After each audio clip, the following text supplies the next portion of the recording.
Boa tarde a todos. Eu, evidentemente, agradeço muitíssimo o convite que me foi formulado pelos organizadores desse evento, em especial o meu amigo Francisco Salles e toda a sua equipe. Quero também agradecer a forma generosa como me saudou o professor Aguinaldo Viana.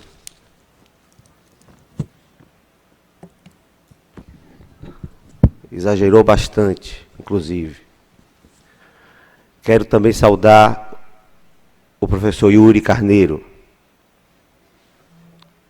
e a todos vocês. Eu vou, nesses 35, 40 minutos que foram estabelecidos para eu falar com vocês, me foi pedido para tratar do tema relativo às penas, às medidas, melhor dizendo, às medidas cautelares e à prisão provisória. Que é uma matéria que sofreu uma modificação substancial desde a promulgação da Lei 12.403 do ano passado. O título do Código de Processo Penal, que trata da prisão e das medidas cautelares, sofreu efetivamente uma alteração bastante substancial, o que não significa que tenha sido uma alteração louvável. Há muitas críticas que podem ser feitas a esta nova lei.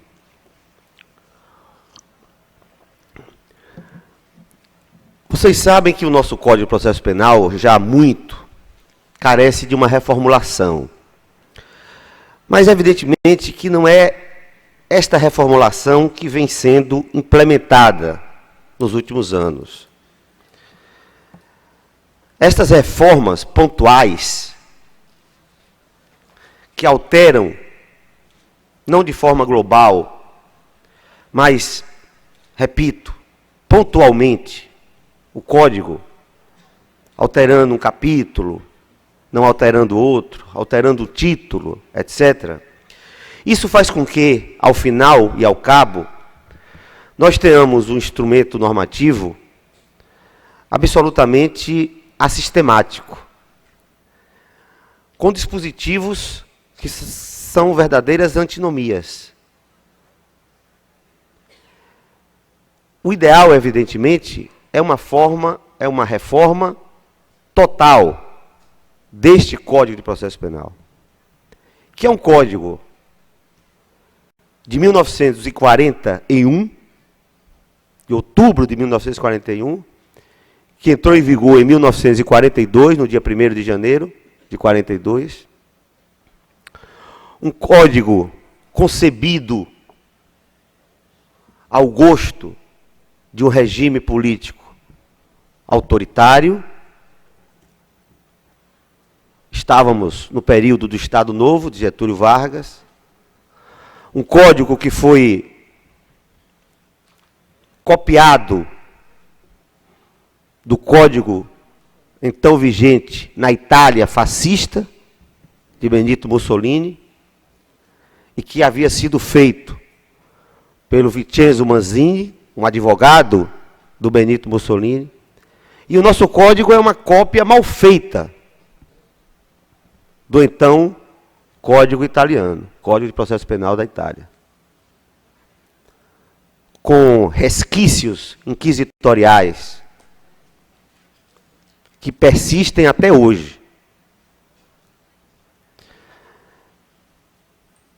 Em 99, 2000, tentou-se uma reforma do Código, como agora se tenta mais uma vez. Em vão, eu creio, porque eu não acredito que este projeto que se encontra no Congresso, ele seja aprovado. Acho que nem os membros da comissão acreditam mais. Mas, em 2000, o ministro da Justiça, ele convocou uma comissão de juristas propondo uma reforma do Código. E o que é que eles fizeram, ou optaram?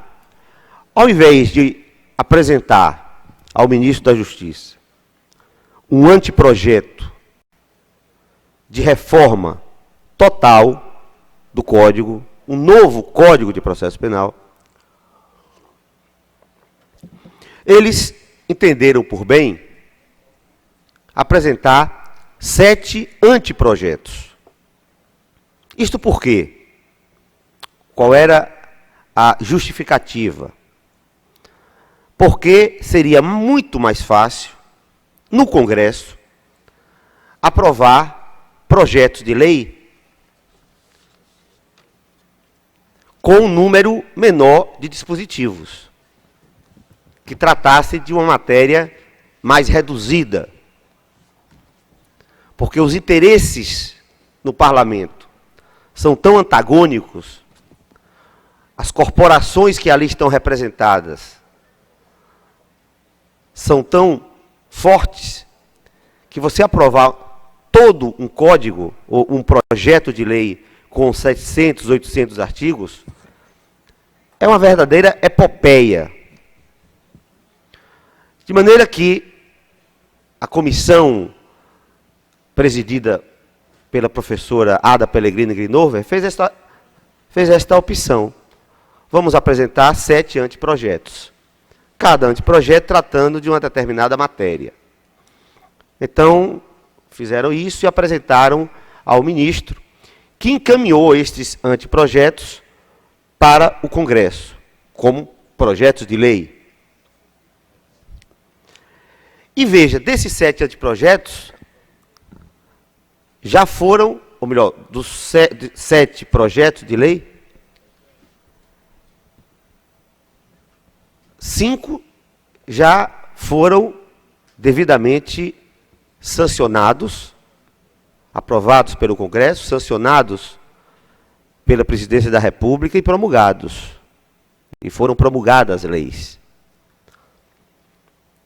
Em 2003 tivemos, por exemplo, uma modificação importante no capítulo que tratava do interrogatório, ou que trata do interrogatório. Em 2008 tivemos aquelas leis que modificaram o procedimento no processo penal, procedimento comum, procedimento do júri, o projeto que também tratava da prova. E, exatamente, o projeto que tratava da prisão e das medidas cautelares.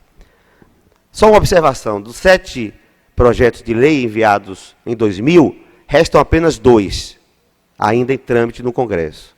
O que trata do inquérito policial e o que trata dos recursos e das ações autônomas de impugnação, habeas corpus e revisão criminal. Vejam bem, isso foi apresentado ao Congresso em 2000. E esta lei só foi promulgada em 2011, em maio de 2011. Observe que ela já nasceu com 11 anos de atraso. Agora, merece elogios em alguns aspectos. Principalmente porque no processo penal brasileiro, até então, o juiz penal, ele tinha a seu dispor quase nenhuma medida cautelar que não fosse a prisão provisória, que é a mais drástica de todas. É a mais gravosa. É a que deve ser, por último, escolhida. Claro, havia aquelas medidas cautelares de natureza patrimonial, sequestro, arresto, especialização em hipoteca legal, que o Código chama de medidas assecuratórias. Mas, e além da fiança. Mas, outra medida cautelar de natureza pessoal não havia, a não ser a prisão preventiva, a prisão em flagrante e a prisão temporária, que está fora do Código. Então, o juiz, ele ficava com duas opções apenas. Ou ele colocava o réu em liberdade provisória, com a obrigação de apenas comparecer a todos os atos do processo, na redação antiga do artigo 310, parágrafo único, ou ele decretava a prisão preventiva. E por que ele não tinha outra saída? Pelo menos a maioria não tinha outra saída. Porque no processo penal, ao contrário do processo civil, não se admite, ou pelo menos não poderia se admitir, não deveria se admitir,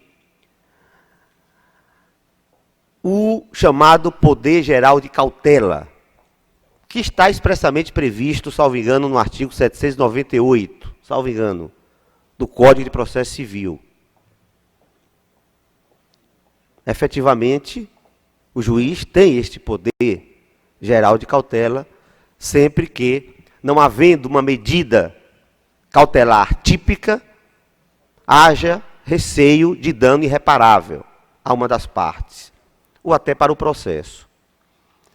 Mas isso não é possível se aceitar no processo penal. Porque aqui o conteúdo é outro. Aqui, por exemplo, não há lide, como há lide no processo civil. Até o conceito de parte no processo penal merece reparos em relação ao conceito de partes do processo civil. O objeto e o conteúdo do processo penal são completamente diferentes do processo civil. Daí porque eu não aceito que haja uma teoria geral do processo. Eu não aceito. Aliás, os livros que tratam de teoria geral do processo ensinam processo civil. Não ensinam processo penal. Ensinam processo civil.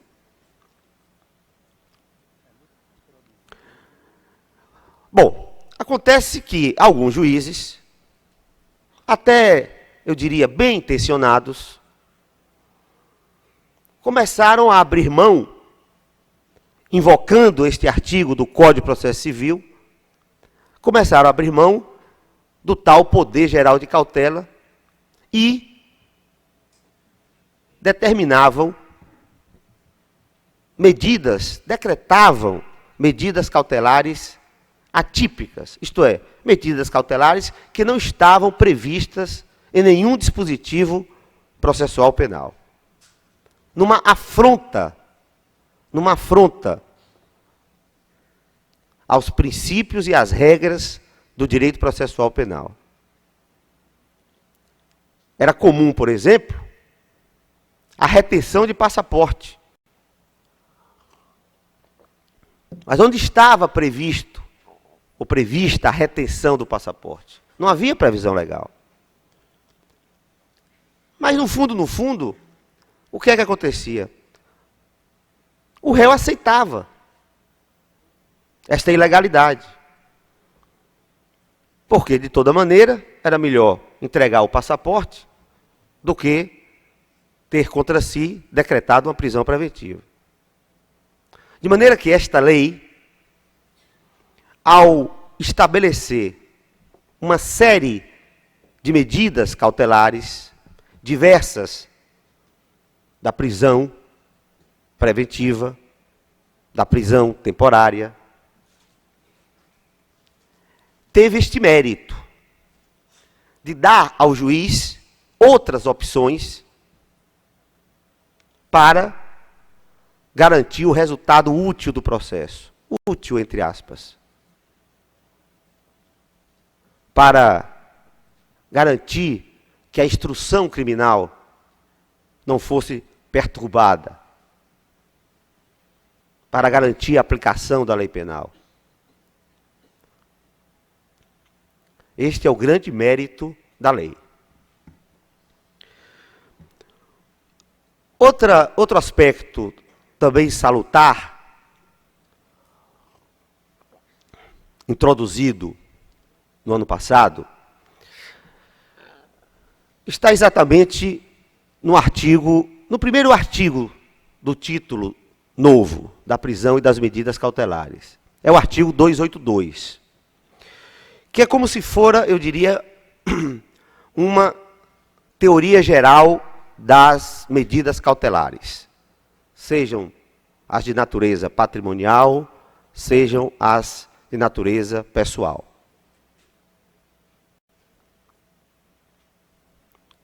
Por quê? Porque o artigo 282, incisos 1º e 2º, os incisos estabelecem as condições sem as quais nenhuma medida cautelar pode ser decretada. Da mais, digamos, da menos gravosa até a mais grave de todas, que é a prisão. E esses dois incisos do artigo 282 determinam ao juiz expressamente que, ao examinar um pedido de decretação de uma medida cautelar, qualquer que seja ela, eu repito, deve observar o princípio da proporcionalidade.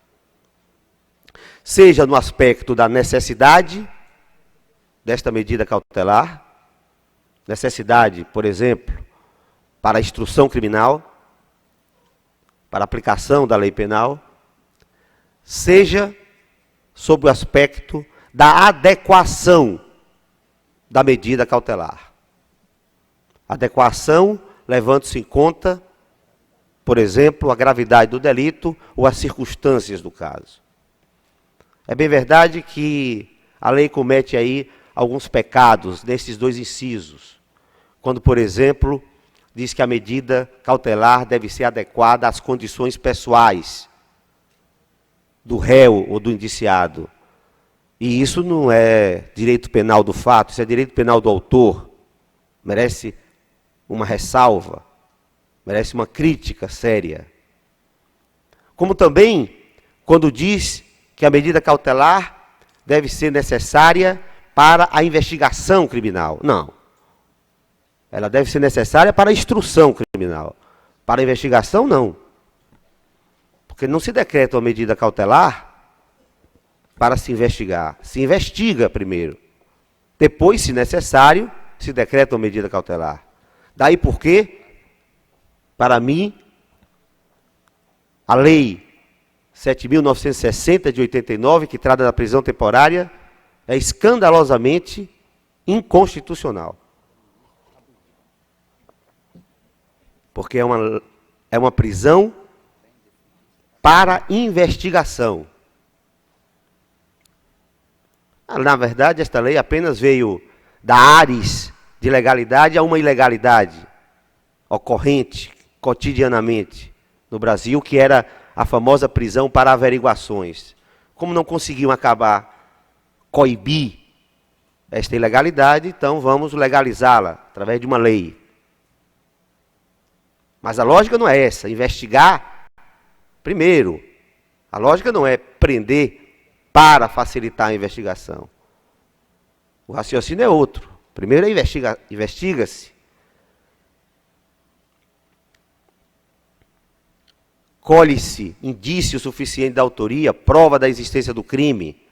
E, se for necessário, se decreta uma prisão ou qualquer outra medida cautelar.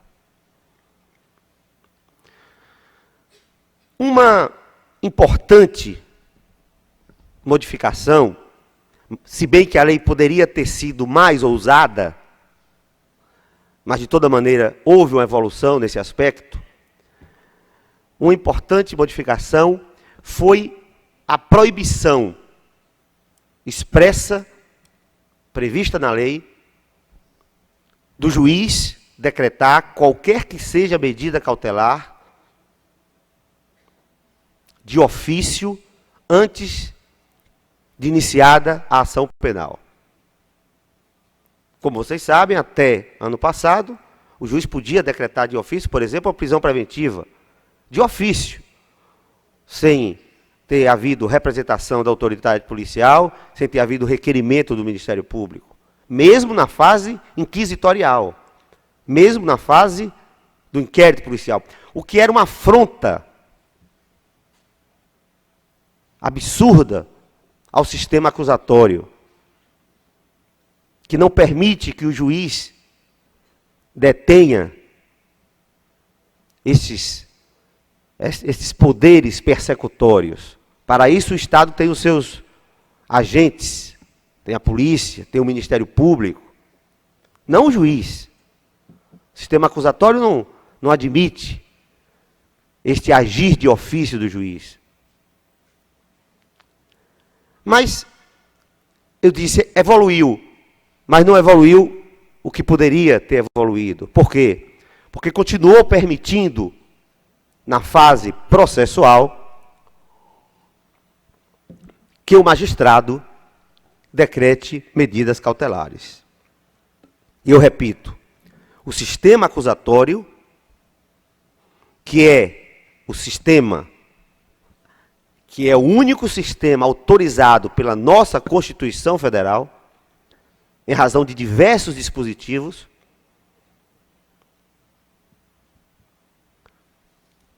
o sistema acusatório não admite esta intromissão do juiz na persecução criminal, principalmente tomando de ofício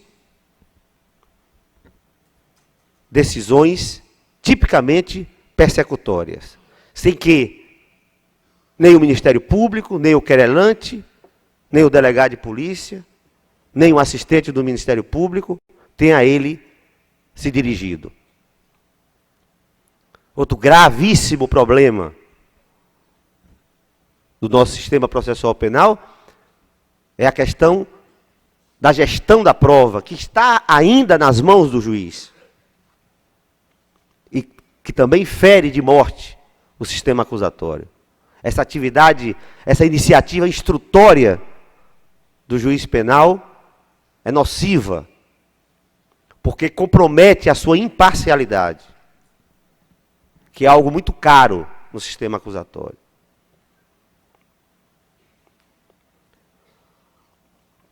Ainda nesse artigo 282, estabelece-se a necessidade do contraditório,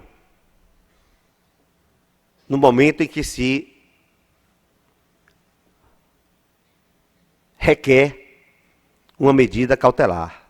Deve o juiz ouvir aquele... Na verdade, a lei fala em parte, mas há um equívoco. Por exemplo, no inquérito policial não há parte. Na verdade, quem deve ser ouvido é o sujeito que vai arcar com o ônus da medida cautelar. Que pode ser, por exemplo, o indiciado, que nem parte é. Então exige-se o contraditório, salvo, evidentemente, se for o caso de urgência ou houver perigo para a ineficácia da medida cautelar. Ineficácia, caso seja dado vista dos autos ao indiciado ou ao réu. Também esse artigo 282 deixou muito claro que de todas as medidas cautelares, de todas elas, e deixou claro isso, não só nesse artigo 282, mas em outros dispositivos, que a prisão preventiva deve ser a última das escolhidas medidas cautelares para serem aplicadas. A última. Só se decreta a prisão preventiva se não houver nenhuma outra medida necessária e adequada para os fins do processo. Só então o juiz abrirá a mão daquela que é a mais grave de todas as medidas cautelares. Porque priva alguém de sua liberdade antes mesmo de uma decisão definitiva que o condene, ou que o tenha condenado. O que, evidentemente, é uma relativização do princípio da presunção de inocência. A lei também deixou claro que no Brasil, prender só em decorrência da prisão temporária, da prisão preventiva, ou em razão de uma sentença condenatória irrecorrível. De maneira que é preciso que o juiz, ao receber, por exemplo, o auto de prisão em flagrante, e caso tenha havido representação da autoridade policial ou requerimento do Ministério Público, porque ele não pode fazer de ofício, porque estamos numa fase pré-processual, ao receber o auto de prisão em flagrante, é preciso que o juiz converta essa prisão em flagrante em prisão preventiva. O que fortalece ou fortaleceu a tese daqueles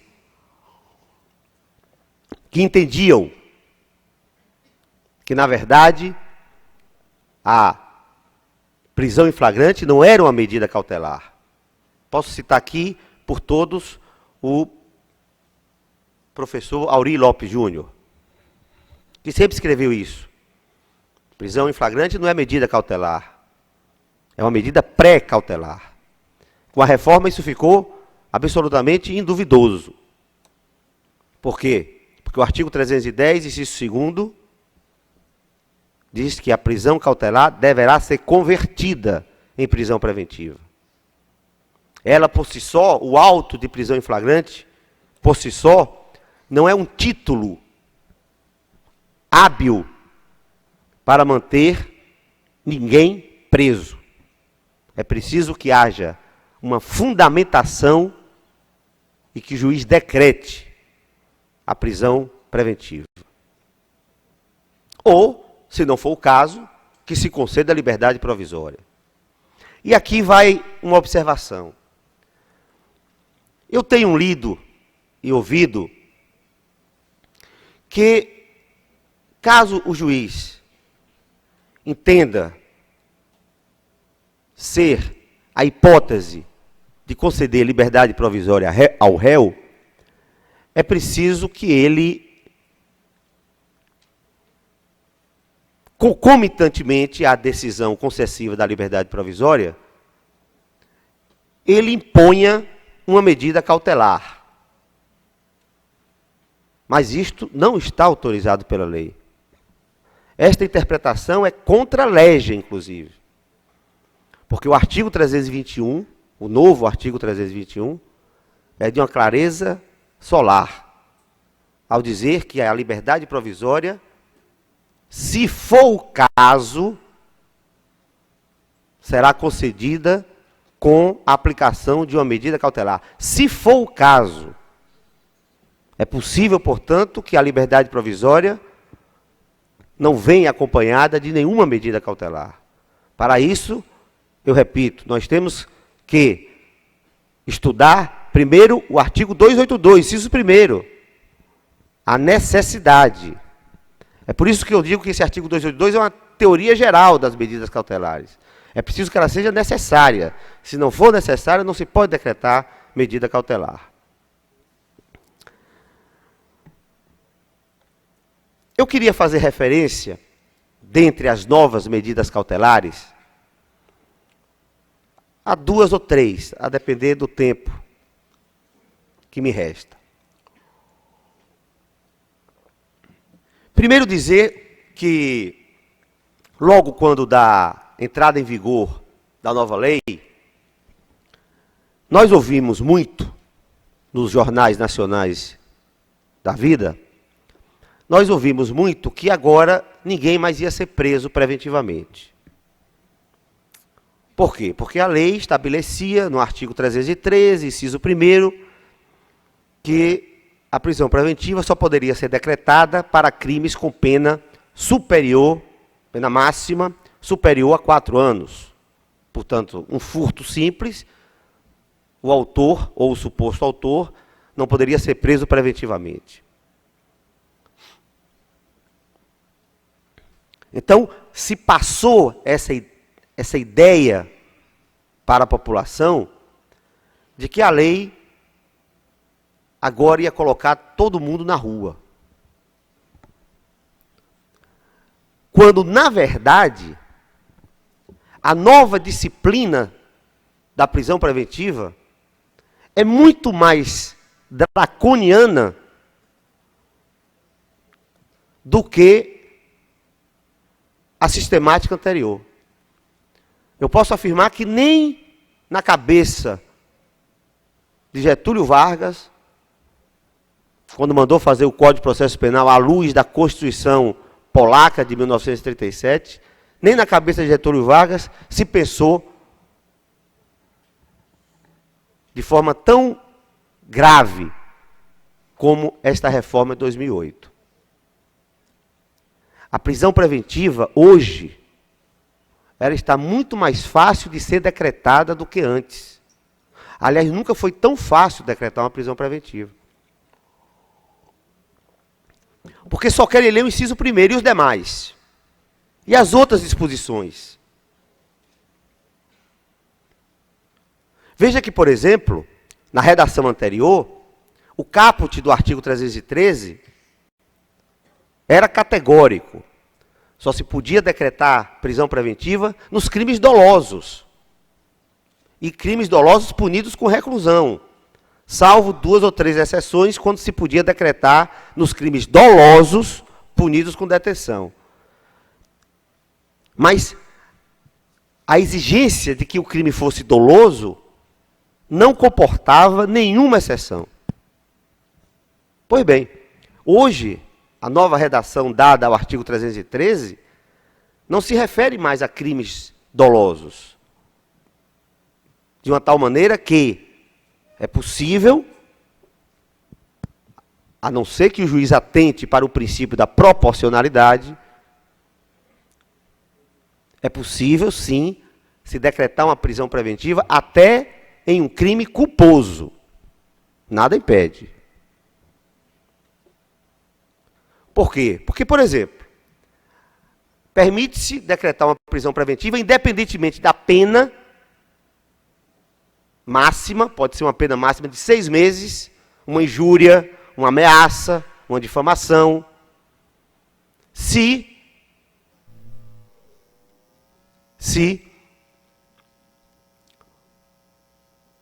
o réu foi condenado anteriormente por crime doloso.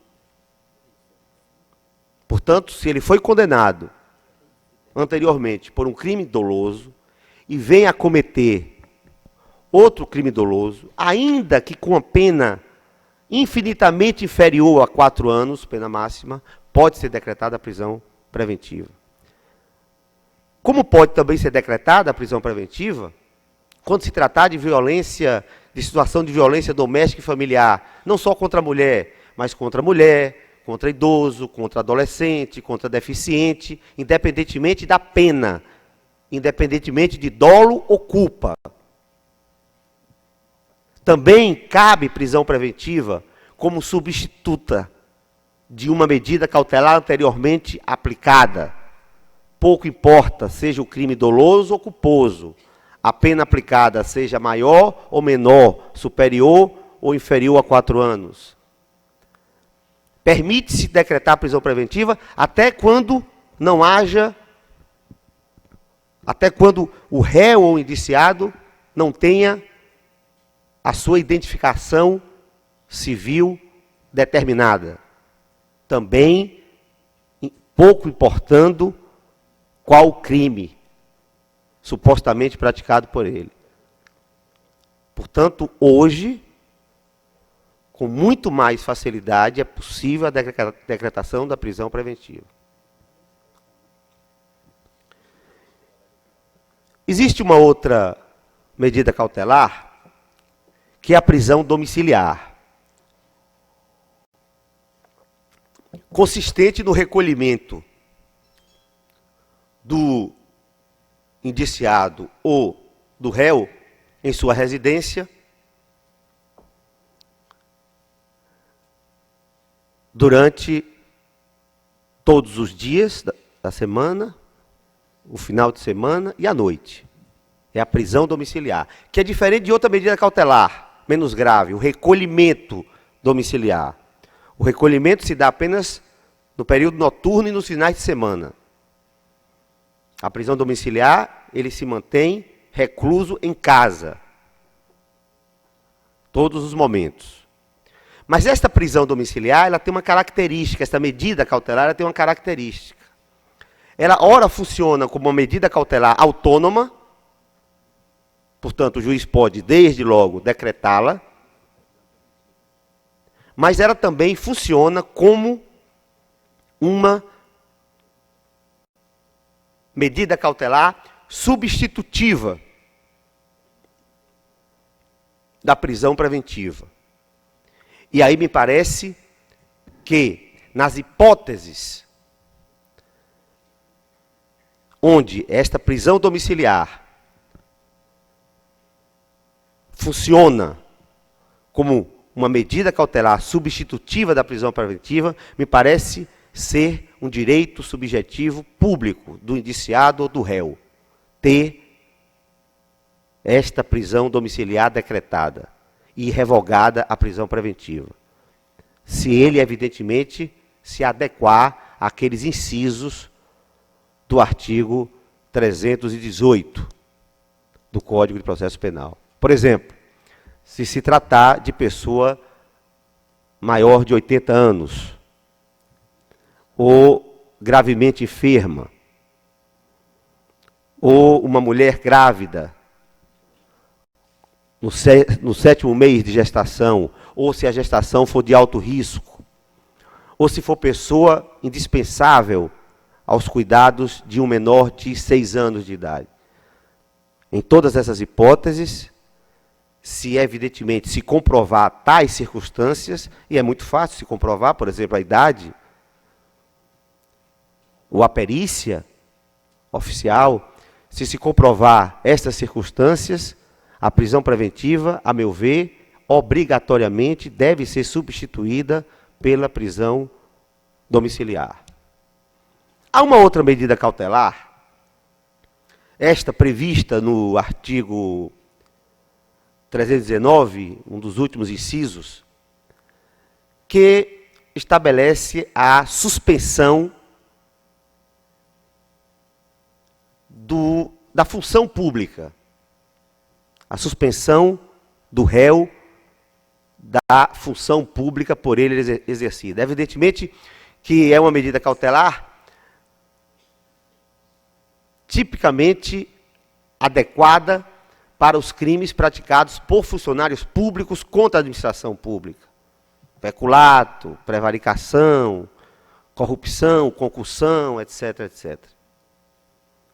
Mas aí há um detalhe que deve ser atentado. E eu não sei como é que a jurisprudência vai trilhar. Porque é preciso que se decida,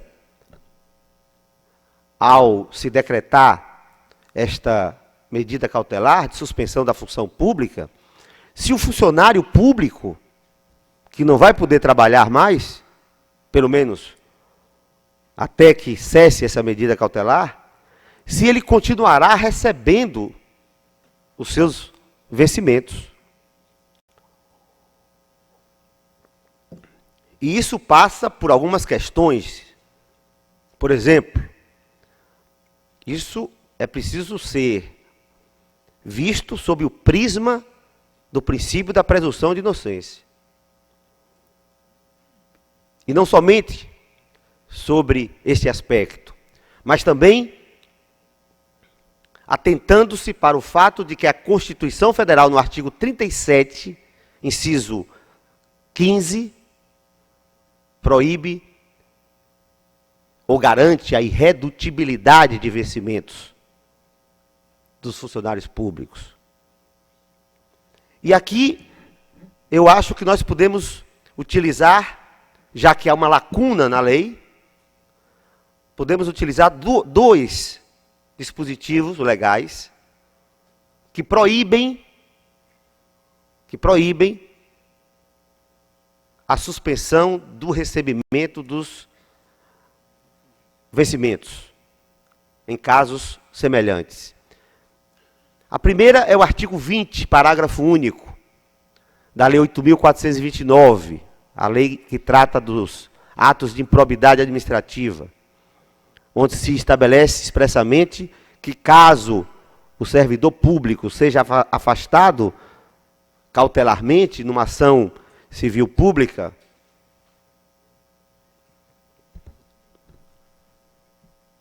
não pode ter suspenso o recebimento dos seus vencimentos. Está lá. E agora, muito recentemente, este ano, agora, talvez há um mês, mais ou menos, ou 2 no máximo, com uma alteração que houve na lei de lavagem de dinheiro,